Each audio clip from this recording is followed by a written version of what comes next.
90% कहानी करबला के हवाले से जो बोली जाती है, 90% कहानी सब कड़ी है, सब झूठी कहानी है। जैसे फिल्म की कहानी होती है, एक आप अंदाज को लिख देता है और एक हीरो उसकी एक्टिंग करके अदा करके कभी रोना कभी हंसना वो सब एक कहानी बना देता है और लोग उसको सही समझ करके 3 घंटा फिल्म हॉल में बैठ के देखते हैं। तो उसी कहानी की तरह इमाम हुसैन की कहानी को फिल्मी कहानी लोगों ने बना दिया। रोने की कहानी, रुलाने की कहानी, रंग जमाने की कहानी, जबकि बुजुर्गों ने कहा 90% कहानियां सब कड़ी हुई है, सब झूठी कहानी है।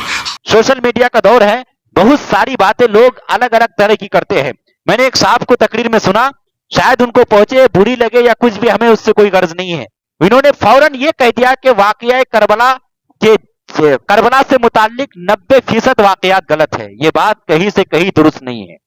हाँ, ये हो सकता है कि वाकया करबला करीबन सारे सही है, इसमें 2-4 किसी ने जोड़ दिया अपनी तरफ से, एक अलग चीज है। हाँ, ये आप कह सकते हैं कि वाकया करबला को लोग बयान करने में ऐसा होता है कि कुछ कुछ चीजें अपनी तरफ से जोड़ देते हैं, मगर ये कहना कि वाकया के करबला के जो वाकयात है वो गलत है, ये सरासर गलत है। और याद रखिए, ये बातें कौन करते, कोई आम आदमी नहीं, उलमा करते हैं।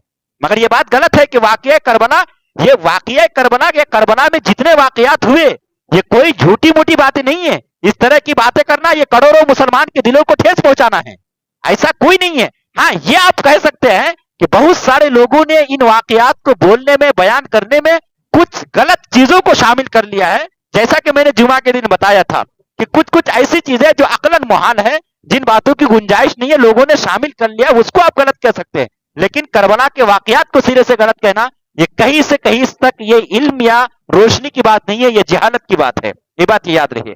तो वाकया करबला हमें इन बातों का दर्श देता है।